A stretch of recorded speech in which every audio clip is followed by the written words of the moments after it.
Welcome to What in the World, a project initiated by Hungry for Life International. Today's podcast is titled Youth Homelessness and the Global Parallels, and Jess will be interviewing Melissa Johnson. So grab your headphones, sit back, relax, and listen as we hear about the parallels between poverty and homelessness here and there. Hello, and welcome back to another week of the What in the World podcast, where we talk about all things to do with running a global nonprofit, and sometimes even local nonprofits. So today we have a special local guest here, all the way from Cyrus Center. We would like to welcome Melissa Johnson. Hi, Melissa. Hi, thank you for having me. Yeah, you're welcome. So a little backstory here. Melissa is a good friend of mine, and I roped her into this. I'm not sure if it was like pulling teeth or not, but either way, she's got a cold. She kind of sounds like a boy today. So I do. Yes. You like... More of a Melvin than a Melissa, for sure. Sorry, I threw that in there. That's okay. That's okay. So Melissa works for Cyrus Center, as mentioned, and you want to tell the world, because the world is listening. No, I'm just kidding. What do you do there? For sure. So I am the director at the Abbotsford Cyrus Center. I've been with the organization for 6 years now, in numerous different roles, but in the director role for the last year and a bit. Yes. Yeah. And so, yes, you are in Abbotsford currently. Chilliwack also has a Cyrus Center, which is like a stone's throw away from our office, kind of ish. Yes. And so we thought it would be great to just connect with another local organization and talk about some of the parallels that as nonprofits we both face. And we will talk about what Cyrus Center does and then kind of compare it to like the global version of that. So what does Cyrus Center do? Awesome. So Cyrus Center works with youth who might be experiencing homelessness. They might just be vulnerable to homelessness. A lot of our youth are struggling with maybe mental health or substance use. They might have safe and stable housing, but maybe they don't have like a healthy connection within that home. And so a lot of them are seeking out that safe, healthy relationship with adults. We provide services in our resource centers, meals, laundry, showers, referrals to other resources if someone needs to see a doctor, if someone needs to see a counselor, if someone wants to go to drug and alcohol treatment, we can get them set up with that. But probably the most accessed service that we provide is that like healthy connection. And that looks like youth coming in, just talking, a lot of Uno. Uno. Yeah, a lot of cards. And then we also have some emergency housing that we run. So we have, in the Abbotsford and the Chilliwack Center, we have a shelter for 12 to 18-year-olds, which is often startling when people hear 12. And so we don't see a ton of 12-year-olds, but once in a while we do. Someone who just doesn't have a safe alternative and needs a place in an emergency. And so we provide shelter for them, and they would work directly with our youth and family case manager, who figures out what next steps look like, what does stability look like, what does safety look like. And then we also run a shelter for 19 to 24-year-olds, ironically called a temporary weather shelter. It's not actually temporary or weather related anymore, but okay.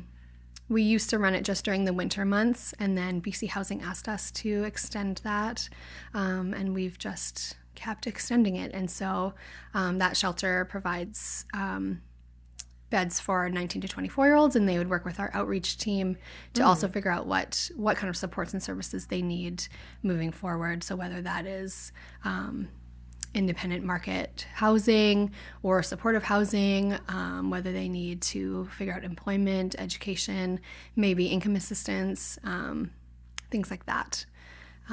It's like your one-stop shop. One-stop shop. Cyrus Center, one-stop shop for all your needs. So backtrack a little bit. What is your background in? My background is like education. Yeah. So I have a Bachelor's of Arts in Justice Studies. Right. So this was like a pretty good fit for you. How long have you been at Cyrus Center for again? 6 years. 6 years, that's right. And how long has Cyrus Center been open for? The Abbotsford location has been open since 2005. Okay. Math is pretty hard. That I'm is not even going to try. I was like, no. 17 years, 18 years. Yeah. And the Chilliwack location hasn't been open for quite that long, like 6 or 7 years. Right. Mm-hmm. We love Cyrus Center. I think it's a fantastic organization. Thank you. So how many, like, give us some stats for a second here. Like, I want to paint our audience a good picture of what is the problem at hand that Cyrus Center is trying to solve. Mm-hmm. So how many youth are homeless? Like, what's the stat? Yeah. And youth homelessness is very different than adult homelessness. Should we differentiate that right now? Well, I just want to be clear, like when I talk about homelessness, my expertise stops as soon as someone turns 25. Okay. I know about other services that in the community that are providing supports, but I just work with 12 to 24 years olds. And things look a lot different. Sure. That's fair. So youth homelessness is weird because a lot of it is invisible. It's not a lot of, the stereotypical what you think of people sleeping in bus stops with their cardboard tent made. Like it's couch surfing. Mm. If a youth is couch surfing, that's homelessness. Mm. We at Abbotsford Cyrus Center in 2021 provided a shelter bed 2,490 times. Wow. So that is a lot. That's a big number. Mm-hmm. And these youth are perhaps like leaving an unsafe home. Maybe there's a relationship breakdown with parents or caregivers. They might have been homeless for a few years and doing the couch surfing thing, and that's finally, they've kind of come to the end of accessing that. They may have been street entrenched for a couple years. It might be a relationship breakdown with a partner. It could be a lot of different things that bring them to us. Mm-hmm. I read on, I think it was bchumanrights.ca, poverty in British Columbia alone is high. 1 in 10 residents live in poverty. And those receiving basic assistance are still left with an annualized income less than 50% of the poverty line threshold. So, like, from what I was reading, just kind of in preparing for this, BC's poverty rate is quite high. Mm-hmm. And again, I know you focus on youth homelessness, but 1 in 10, that's not great. No, that's not a great score. No, that's a poor score. Mm-hmm. BC, do better. Yeah. Do better. But, and I think I even read on your website, was it, I'm not too sure, but it was just a very high stat for homeless youth. Mm-hmm. Thanks for clarifying that, though, because I think probably a lot of people think under a bridge, mm-hmm. under a tarp, but it could just look as simple as couch surfing. That's you don't have a place to call home. So,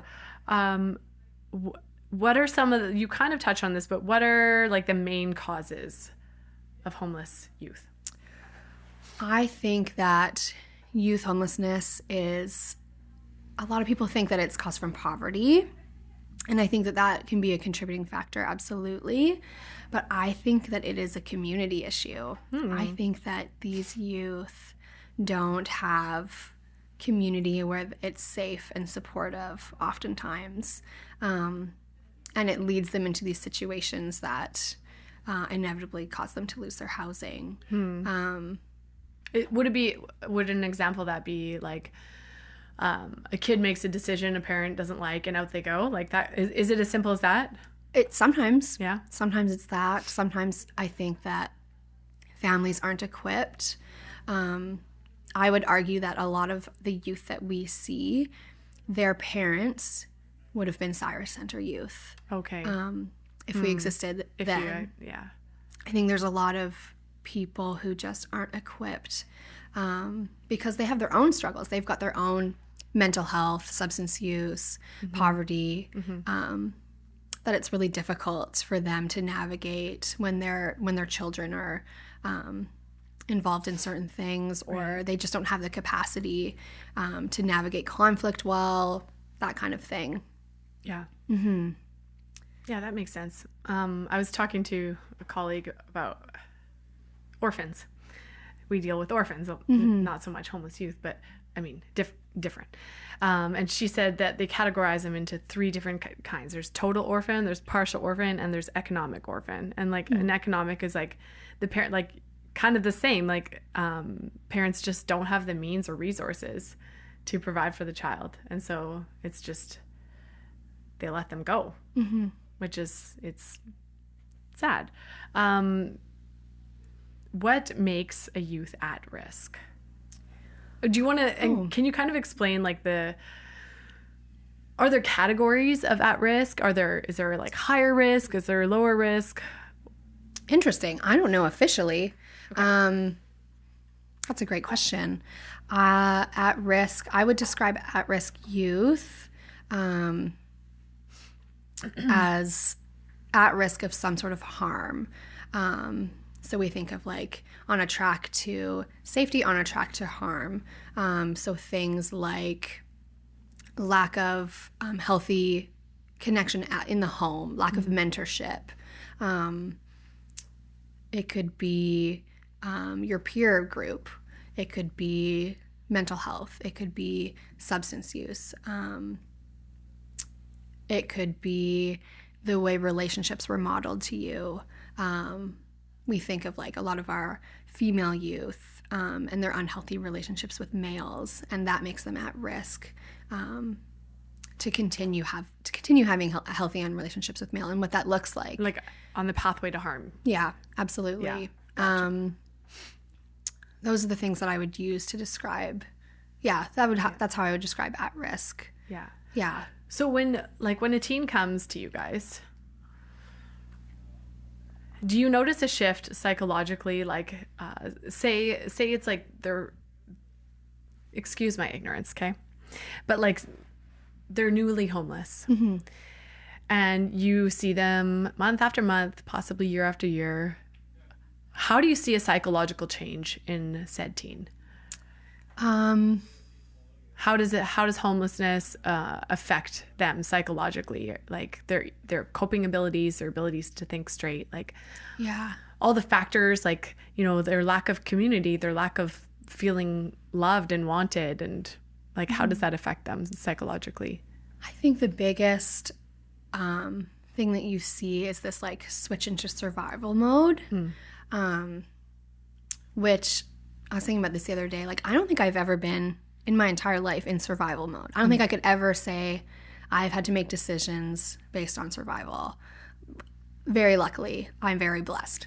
And that changes a person's entire self, and like their nervous system is rewired to be in fight or flight all the time, which is like, that's a next level exhaustion, and I can't imagine it, honestly. So we see a lot of youth making decisions that we would be like, oh my gosh, why did you do that? And it's because like the pathways in their brain are wired to do that. And that was, in their mind, the choice that they had to make. Yeah. And that's really sad. Yeah. That's really sad when you think about that. So I would say that's the biggest psychological change, is just the decision making. And when we talk about youth, we have to remember that their brains aren't even fully formed until they're 25. And so things like cause and effect reasoning, if I do this, this will happen. If I do this, this will happen. Like, that's not a skill that they necessarily have yet. Things like risk versus reward reasoning, they don't have that. And then if you add in things like chronic homelessness and having to make decisions based on survival, you add in things like mental health, you add in things like substance use, and you're like, hey, why can't you make a decision that will be less harmful? It's almost impossible to. Right. Is that not quite frustrating as a staff? Absolutely. Like, so what are some tactics to combat that? Like, it's just like banging your head against, well, I have kids. They're not easy. Like, it's like, why don't you just do what I said? Your life would be a lot easier if you just do what I told you to do. Yeah. That's a narrative that goes through my head I'm a great parent. all the time. But it's true. It's like, hey, if I could guarantee the next 5 choices, if I tell you, will help you, they're like, nah. And you're like, I'll pass. ooh.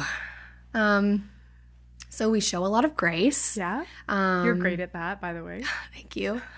I just do a lot of deep breathing. We try to balance, and this is probably one of our biggest challenges. Well, I should say this is probably one of my biggest challenges. I shouldn't speak for everyone. Is balancing extending grace like Christ does for us, which if you think about grace, like there's grace and then there's like Christ's grace. And it's a little different. So we try to balance that, but also balance with like showing accountability and trying to help these youth understand that cause and effect. Like, when I do this, this will happen. And that's really hard to do. It's really hard to incorporate that accountability while you're like, but also I have this Christ-like grace. And they're like, hey, WWJD. WWJD. Yeah. Yeah. That's tricky. That's hard. Most parents don't even want to deal with their one teen, let alone like a slew of them. And I had a question in my head I'm going to quickly ask you, and it's kind of off topic, but not off topic. How many beds do you have in like the 12 to 18 home and the 19 to 24? This is just out of curiosity. So in Abbotsford, we have 6 beds for the 12 to 18-year-olds. Okay. And we have 10 beds for the 19 to 24-year-olds. And how long are they allowed to stay? It really depends on the situation. Okay. We don't really set a time limit because sometimes certain plans are really slow moving. So as long as the youth is willing to kind of work on a plan in order to get them to a more stable place, they can access a bed. Okay. And sometimes that looks like a couple days. Yeah. Our hope is always that family relationships can be restored if that's the cause of their homelessness. Sometimes it's not safe to do so, and sometimes there's not actually willing parties to do that. And so other times it looks like involving, the Ministry of Child and Families, getting a social worker involved, stuff like that. And so sometimes those things take a little bit more time, and so we don't really put a time limit on how long they can stay. Okay. Speaking of government, getting them involved, what kind of policies are there that would help a youth get out of this situation? Like, are there programs or resources or financial aid, or what does that look like from two standpoints? Yes. Okay. So either federal or provincial. Well, there is the Ministry of Child and Families will work with youth who have a protection issue in the home or need some sort of family support.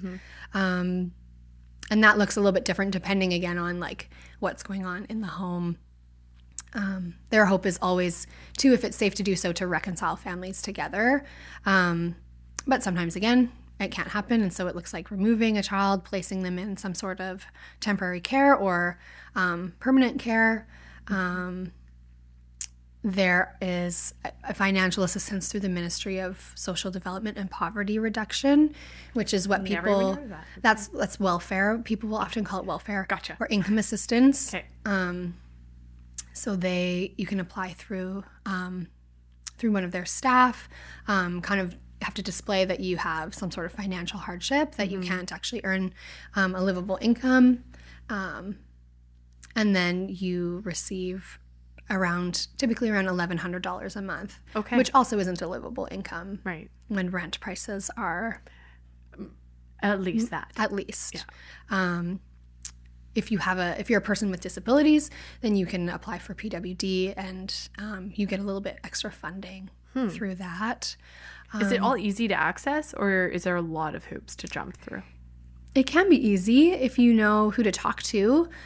So we, like at Sire Center, we have staff who, like we have a connection with a staff at Ministry of Social Development and Poverty Reduction, and so we can set that meeting up. It's easy for us to coordinate with social workers, as long as the youth like stays in one spot. That typically makes it easier, but depending on their lifestyle and the life they've been living, how transient it is, that can be a challenge sometimes. To get persons with disability income assistance, that's a little bit tougher because you need doctors involved and stuff like that. So yeah.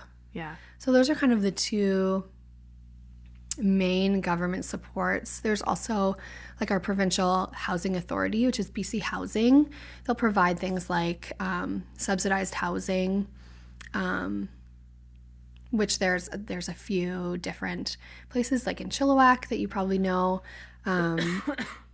There's things like rent subsidies that you can apply for through different organizations. BC Housing typically supplies them, and then different nonprofits will hold the funds, and you apply through them, and then we give them out to help with the cost of living. Wow. Yeah. It sounds like there's like a fair amount of policies put in place to get people out of homelessness, or just to get them on their feet. Yeah. There's a lot of things to help. It's whether or not people take advantage of that. People take advantage of it, and is it enough help? Okay. And I was again talking to a colleague 10 minutes before you showed up, and we were talking about what kind of policies do most of our countries have in place, and they're like, none. I'm like, what do you mean none?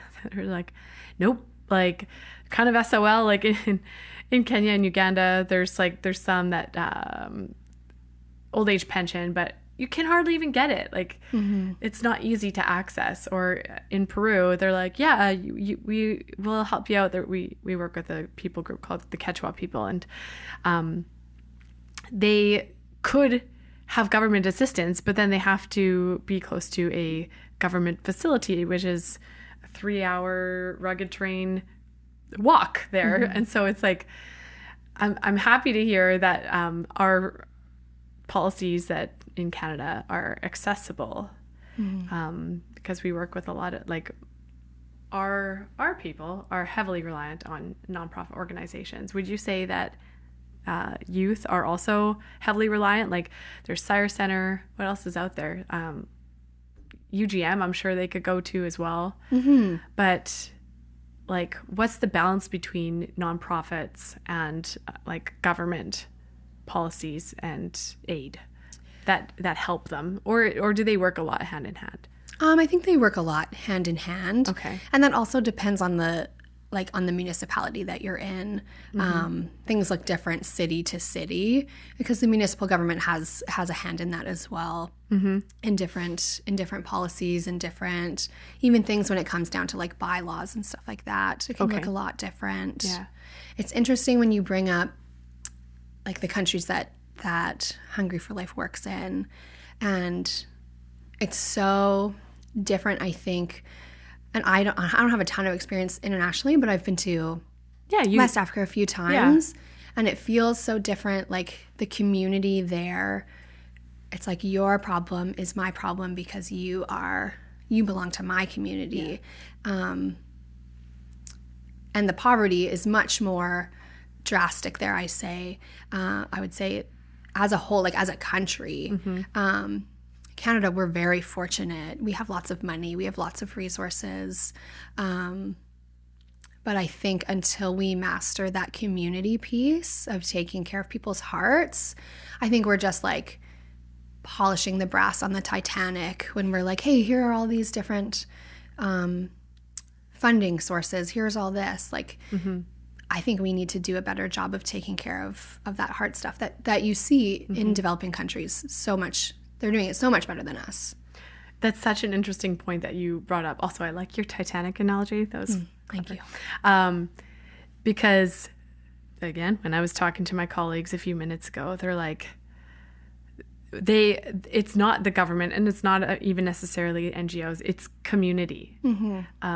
There's so much of a mentality in most countries, other than ours, because we're very individualistic, of taking care of one another and sacrificing. Like Lori was saying that she just talked to one of their widows in one of the widow care programs, and she was like, how are you doing this month? And she was like, well, I did have to go beg this month for food, but my neighbors took care of me. They gave me a meal or whatever it is. And that's just how it is. And it's very community focused. And, and then another colleague of mine said, I shouldn't touch that. In Haiti, she's like, I'd still rather live in a poor family in Haiti than a broken family here because of the community piece, like the heart piece. Like when youth feel unwanted or unloved, it goes so much deeper than no place to lay your head at night. It's like absolutely, like it ties into so many more systemic problems. Like it can lead to substance abuse because they want to numb the pain. And then, okay, well, substance abuse, then you're opening a whole new can of worms. Absolutely. So I think you hit the nail on the head. Like, regardless of here or there, the community piece has to be fostered and worked on. And I don't do a great job of it. Like we live so much like keep your 2 cents on your side of the fence kind of thing, where I think of how much we could benefit each other if we just looked out for each other or had some grace for each other and our shortcomings. And it's too bad because that's what we, as Christians, like that's what we talk about in church on Sunday. We're like, hey, let's love everyone like we love ourselves. And then we leave church and we're like, well, I would like to visit with my mother and father only, and that is my community. And it's not, it's like not ingrained in us like it is in other countries. Because it's fight or flight there. It's like we look after each other or we die. That's what it is. So and we're not forced to do that. Like you said, we've never been put in a survival mode. I mean, I'm sure lots of us have, but not me. Yeah. So like true survival mode. Like, hey, if I don't steal this thing, I won't be able to sell it and eat something today. So like at Cyrus Center, you as staff, how do you tackle that community piece? You play Uno. That's great. Like what are some other ways that you foster care, grace, community, like very practically day to day that people might either roll their eyes at or think like, what? I think it's simple what we do. Okay. In a sense of like, we just want to be that safe place where youth can come and there is no judgment. And judgment and accountability are different. I'll clarify. There's definitely accountability for actions, but there's no judgment. There's no, hey, I'm gonna think of you differently because of this.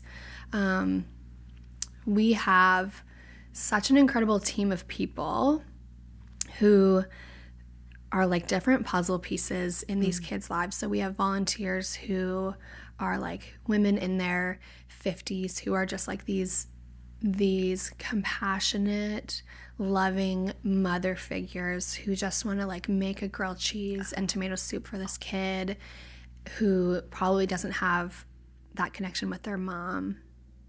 Maybe doesn't even have a mom. That's amazing. We have like mentors and volunteers and staff in their 20s, these like university guys who are the perfect big brother to these kids who just long for that mentorship and that role model in their life, and they've never seen that. We have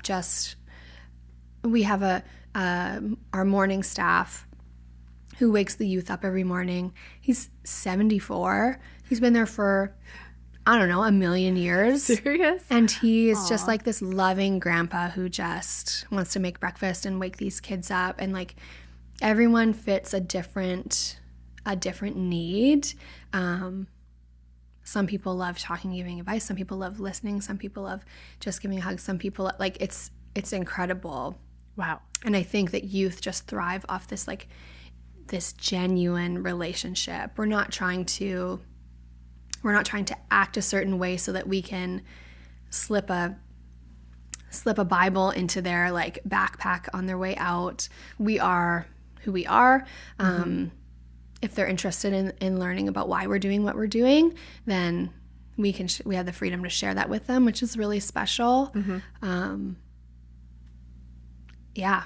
I think it just like the word community is just ringing in my head right now. Like, I think because that is where global and local kind of meet. Like that doesn't change. A human needs love. A human needs people. They need their community. And Cyrus Center is creating that community for that group of vulnerable people. And I think that's amazing. What is like the most immediate need of homeless youth? Like, I think there's always that argument of like teaching a man to fish. So lots of people, they don't, for us, I mean, it's like, don't give them a meal, give them a fishing rod, where it's like, well, if they're not alive to fish, they can't feed themselves. So we offer food as like an immediate need. And then we build relationship and build community, and then ask them where we want to take the development plan. Like, what for Cyrus Center is like the most immediate need? I'd say a lot of the youth coming in, like their immediate needs are shelter, food, laundry, showers, like those core, like basic needs. Yeah. Okay. Basic needs. And you can typically see like quite a difference in someone's mental health and nervous system when they go from not having those needs met to like a few days of having 8 hours of sleep, 3 meals a day, a shower. It can be quite calming for the nervous system. Yeah. So those are our immediate needs. Affordable housing would be a need of ours. Like, even when we have youth who are ready and able to live independently. Good luck, Chuck. It is. Oh, man. Like, what's rent these days? It's like $1,100, probably like your minimum. Right. Or you could rent a $600 room with no kitchen. Right. Or windows. Like, it's just, it's wild. Yeah. Okay. So that's a big need. Patience and grace, if we want to talk about non-tangible needs. And that's like our need. We need patience and grace, but also like the community needs to have patience and grace with youth. Yeah. Because like, unless we all as a community kind of pitch in and help, like the cycle will be perpetuated. And like, what are some ways that the cycle can break? What are some ways that kids can get out of homelessness? I think connection. Having that connection that lasts longer than just like, here's your meal. You are welcome here. Like, we work on that relational piece that continues. So we'll have youth who we've been connected with for years and years and years until they've like aged out of our out of our services. Yeah. I think that's what helps people exit homelessness. Do you have like, do teens come back like when they're 30 or something and say, hey, like, thank you, or look at me now, or yeah, they'll do. Cool. We actually have a former youth who accessed services as a teenager, who is now employed in our Chilliwack supportive housing. Oh, that's so great. And it was like her dream to come back and work with us because of the impact that it had on her life, which is like, that's goosebumps. That's incredible. Yeah. That's really neat. I feel like I jumped all over the questions that I sent. What questions did I miss here? Are you asking me? Yeah. Oh. I sent Melissa the questions ahead of time, but I think I would like to put a bit of a call to action out there. Like, first of all, Cyrus Center is such an amazing organization. And if you're in the Fraser Valley, and if this is something that you haven't done your year-end giving yet, which it's January, but I'll put it out there anyways. CyrusCenter.ca. Yeah. Or .com. I don't know. I usually Or .org? I usually just type it in Google and it autofills it for me. Yeah. Also, you can cook for Cyrus Center, can you not? Absolutely. Yeah. Yeah, you can sign up. We have some meal trains where you can just sign up for a day, or you can do a recurring thing. Some people get their like community groups to do the third Monday of every month. Yeah. Bring a meal. Is that helpful, or is it kind of... No, that's so helpful. Yeah, okay. That's so helpful. Right. Sometimes just like calling the center and being like, hey, what do you need right now? Like laundry soap or... Yeah. We're out of milk. We're out of this. Okay. Like that has such an impact when someone's at the grocery store. They're like, I'll just get you what you need. That's well, big, yeah. I mean, like impactful. you guys are creating this community for a vulnerable group of people in our community. We as a community need to be a community for you. So I would challenge people who are listening, like if you're in Abbotsford or Chilliwack, you're at the grocery store, call Cyrus Center, bring them some laundry soap, toilet paper, whatever. Like support these people who are supporting our vulnerable. I think it's really important to do that. So if you want to get involved, like you're welcome to volunteer. yes. As well. What are some other opportunities? If you think that that's something that you'd like to do, like you can talk to us about that, volunteering and like having kind of that hands-on approach to, or that hands-on kind of impact. Yeah, it's really, we always need volunteers and people who want to kind of like mentor and come alongside of our kids. Yeah. I think one of the biggest calls to action that I would say is just, it's not even related to Cyrus Center so much, but it's just like have that grace and patience with, particularly if you are parents of youth, and your children like bring friends over and you're like, this youth is questionable. Don't just like tell them they can't have this friend over, like get to know them. Great point. Get to know your kids' friends and where they come from and like what their home is like. And if they need, like you could have an opportunity to be such a mentor to your kids' friends. That would be my biggest thing. Yeah. Great point. Creating that safe place for kids Mm-hmm. who know they can come, no judgment, feel loved. Mm-hmm. Yeah. That's great. Hey, thanks for coming. Thanks for having me. It was quite interesting, like even just preparing for this podcast and talking around the office and talking to you, like seeing the parallels and like the commonalities between what you do and what we do. There are some. Like people might not think it or see it, but it boils down to like basic human needs of relationship and community. And I think that's what Christ calls us to do. Absolutely. I know that's what Christ calls us to do. So it's kind of cool to see like, boiled down, we're still working for the same God, the same kingdom, the same end goals. So thank you for coming. Thank you for having me. Yeah. Hey, come back anytime. All right. And, well, that's all I got for you. Okay. Okay. Bye. Thanks for listening to What in the World, where we seek to educate and inspire. Here at Hungry for Life, we are passionate about your group having a global impact in eradicating needless suffering. For more information, head over to our website at hungryforlife.org, and you can find us on Facebook, Instagram, YouTube, and wherever you may listen to podcasts. Tune in every other week for another conversation about what is happening at Hungry for Life.